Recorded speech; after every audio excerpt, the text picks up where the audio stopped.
में सीधा सीधा तो कहीं पाप के छुड़ाने की कोई व्यवस्था है नहीं, ना मंत्र का ऐसा कहीं भाव। मंत्र है ऋतंच सत्यंचाभिधात तपसो अध्यजायतः।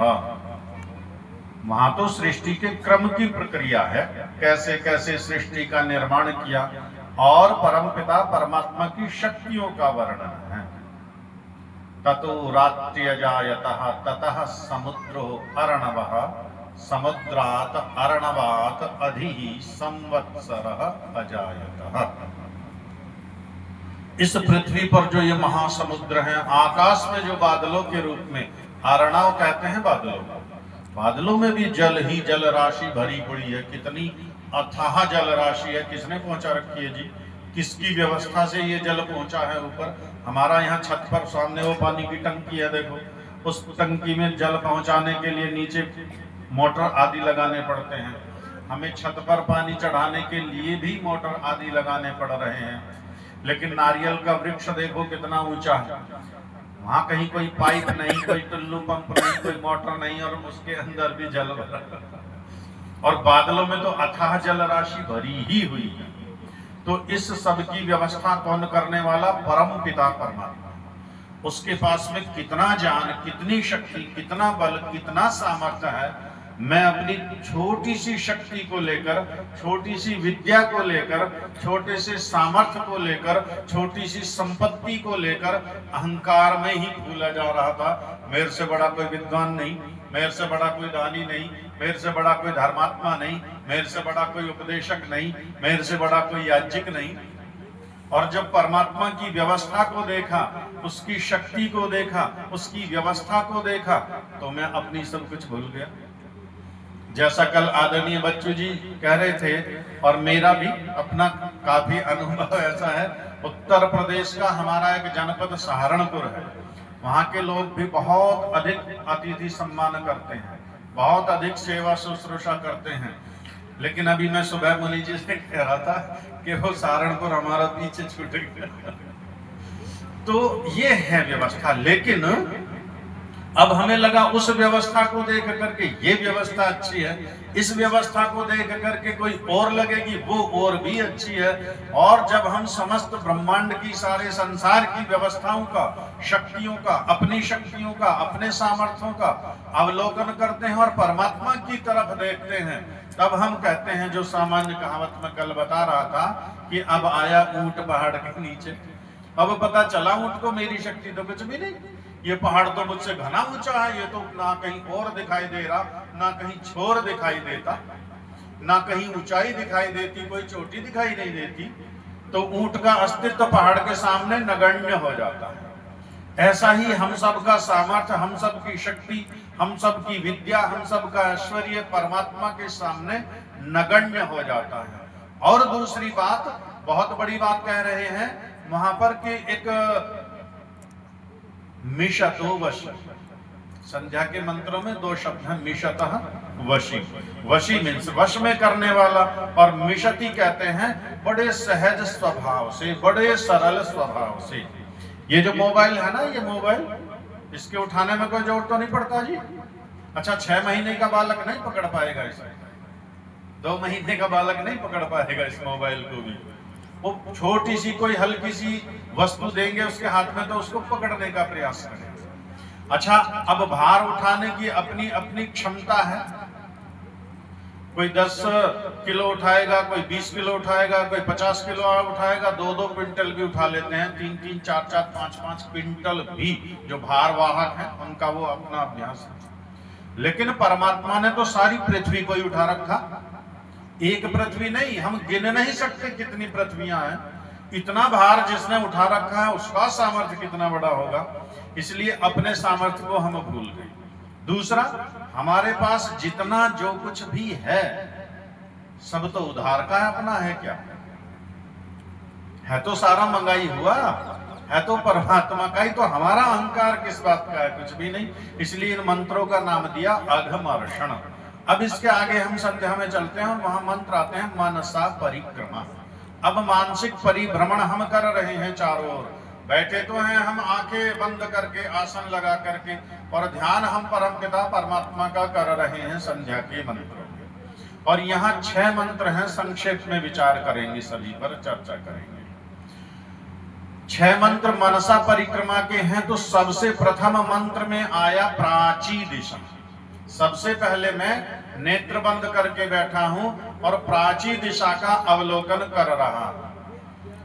प्राची दिशा किधर है जी? पूर्व दिशा किधर है? मेरी पीठ के तो पीछे है प्राची। प्राची का अर्थ पूर्व दिशा है, लेकिन यहां संध्या में यदि मैं इस ओर मुख करके बैठा हूं तो मेरी प्राची दिशा यही है। यदि मैं इधर मुख करके बैठा हूं तो मेरी प्राची दिशा यही है। और यहाँ यज्ञ वेदी पर हम अभी चारों ओर बैठे थे ना, और यहीं बैठ करके यदि हम ब्रह्म यज्ञ भी करते हैं, संध्या भी करते हैं, तो जिसका मुख जिस ओर है उसके लिए वही प्राची दिशा ही है। और प्राची दिशा का अधिपति स्वामी कौन है? परमपिता परमात्मा अग्नि स्वरूप होकर के वह प्राची दिशा में मेरी रक्षा करता है, मेरी सहायता करता है और मुझे आगे बढ़ने के लिए प्रेरित करता है। अग्नि ही अग्रणी भवति, वो ज्ञान में, विज्ञान में, शक्ति में, सामर्थ्य में आगे ही है, अर्थात हमसे आगे है, बड़ा है, और वह निरंतर मुझे प्रेरित करता है, मेरी रक्षा करता है।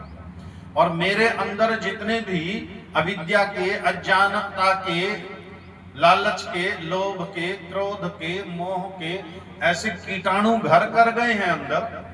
जैसे वर्षा ऋतु में जब कई कई दिन तक सूर्य नहीं निकलता है तो हमारे बहुत सारे माताएं जानती है खाद्य पदार्थों में दुर्गंध सी आने लगती है। सर्दियों में जब कई कई दिन सूर्य दिखाई नहीं देता है, वस्त्रों में भी दुर्गंध आने लगती है। क्या करते हैं फिर? जिस दिन धूप निकलती है सब कुछ धूप में सुखाते हैं। और सूर्य का, कल बहन जी बता रही थी बहुत अच्छी बात, कि सूर्य इन प्रत्येक पदार्थों का शुद्धिकरण करने वाला भी है। जैसे सूर्य की किरणें इन पदार्थों के दुर्गुण दुर्व्यसनों को दूर कर देती हैं, ऐसे ही परमपिता परमात्मा के ज्ञान की किरणें जब मेरे मन मस्तिष्क में जाएंगी, जब मेरे अंतःकरण में उतरेंगी, तो मेरी अंदर की सारी गंदगी दूर हो जाएगी। इस प्रकार वह परमपिता परमात्मा मेरी रक्षा कर रहा है पूर्व दिशा में अग्नि स्वरूप बनकर। अब यहां से चलते हैं, फिर हम घूमते घूमते दक्षिण दिशा में जाते हैं। जो मेरा ये दक्षिण हाथ है, अर्थात अपने दाहिनी ओर की दिशा में यहाँ क्या है, तो वहां देखता हूं वह परमपिता परमात्मा इंद्र के रूप में मेरी रक्षा कर रहा है। इंद्र कौन? इंद्र नाम भगवान का, इंद्र नाम राजा का, इंद्र नाम आत्मा का, इंद्र नाम ऐश्वर्य, जो समस्त ऐश्वर्यों का स्वामी है। इसलिए उस परमपिता परमात्मा का नाम इंद्र है। और वह इंद्र परमपिता परमात्मा दक्षिण दिशा में मेरी रक्षा कर रहा है। और अब जब जाता हूं मैं पश्चिम की दिशा की ओर, तो वह वरुण के रूप में मेरी रक्षा कर रहा है। वही ईश्वर एक ही है, नाम उसके असंख्य अनेक है। जैसे जैसे उसके गुण, कर्म, स्वरूप, स्वभाव हैं, वैसे वैसे उसके नाम है। महर्षि स्वामी दयानंद सरस्वती जी सत्यात प्रकाश के प्रथम संविलास में इसकी निरुक्ति करते कहते हैं, वरुणो नाम वरः श्रेष्ठ, जो संसार में सबसे श्रेष्ठ है, जो ग्रहण करने योग्य है, उसका नाम वरुण है।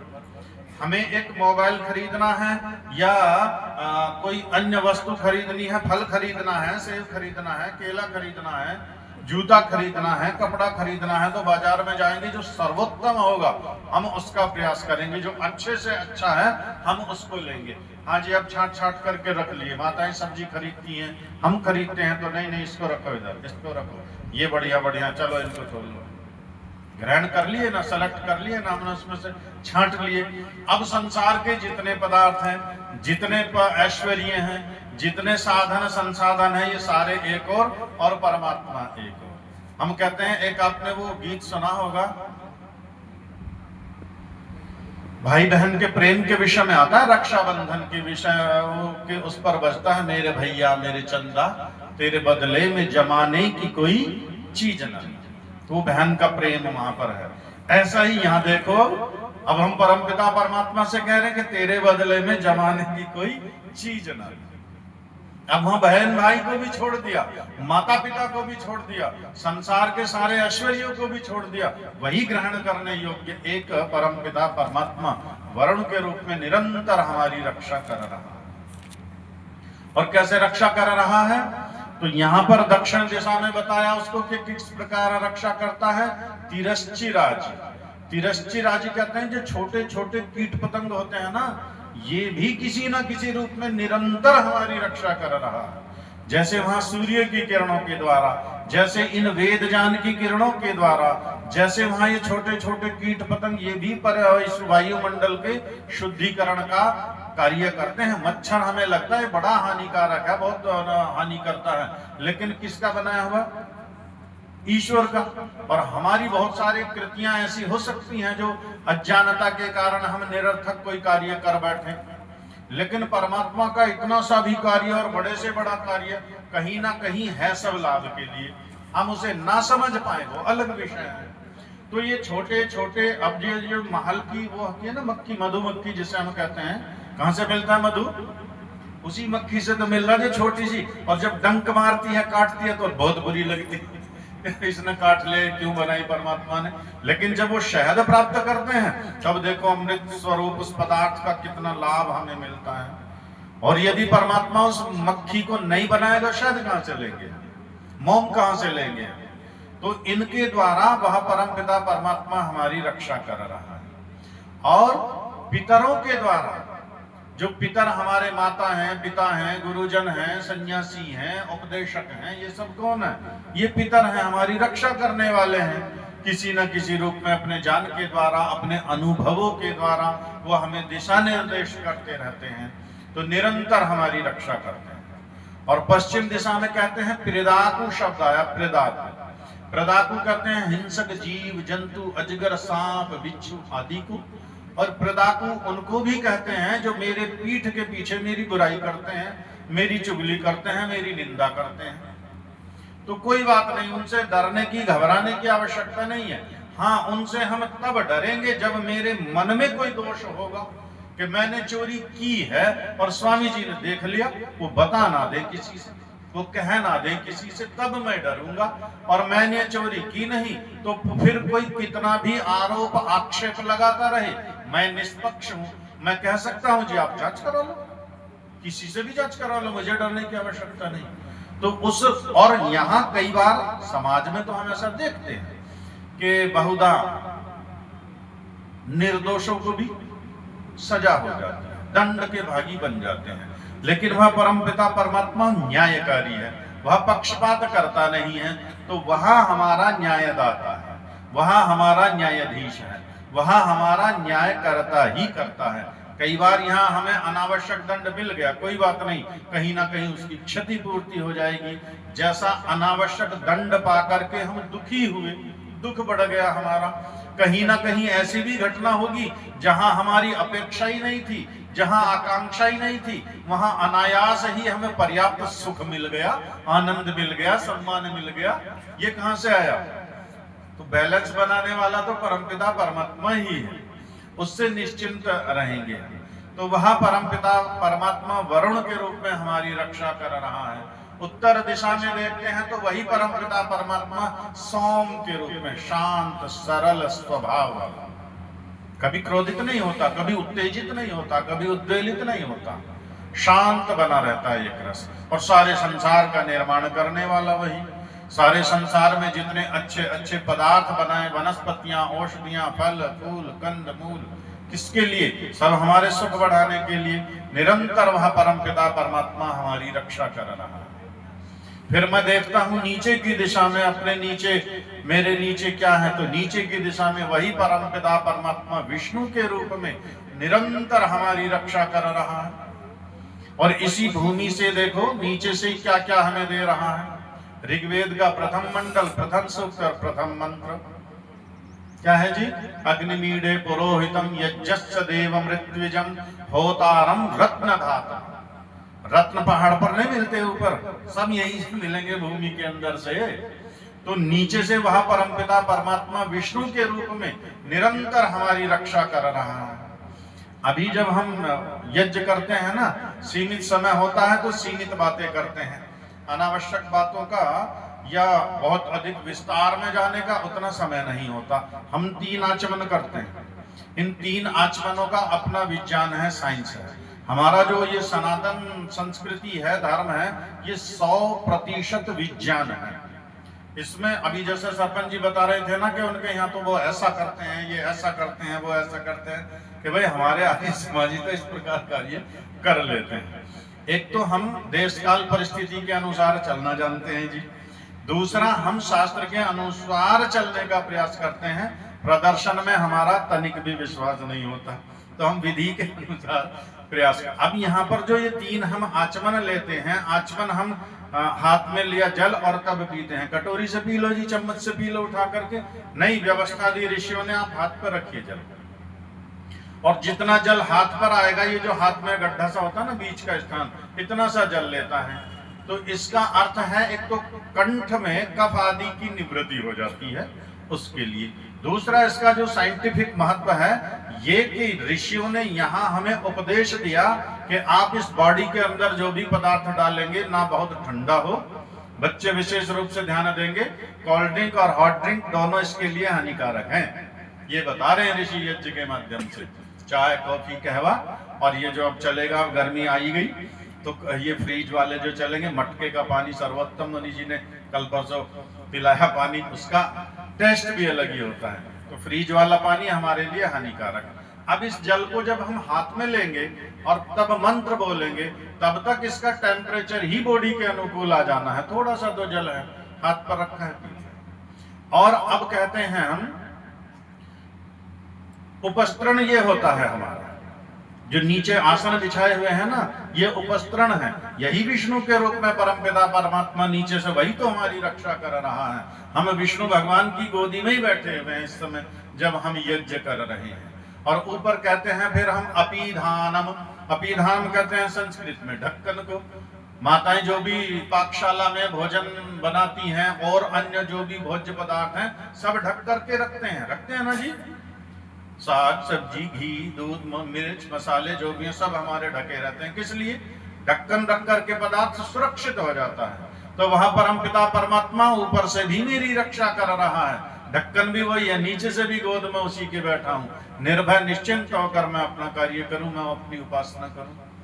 तो नीचे से वो विष्णु अनेक प्रकार के रत्नों को, आभूषणों को, वृष, ये बड़े बड़े कलमाश, ग्रीवा कहते हैं जिसकी ग्रीवा मीन्स गर्दन होता है, और कलमाश ग्रीवा बड़े बड़े गर्दन वाले जो ये वृक्ष हैं, अर्थात जो विशाल काय वृक्ष है, इनसे क्या मिलता है जी?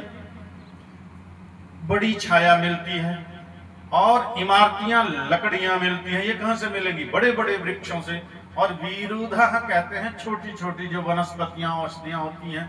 पुदीने की चटनी देखो कितनी लाभदायक होती है शरीर के लिए। इतना सा ही तो पेड़ होता है, छोटा सा।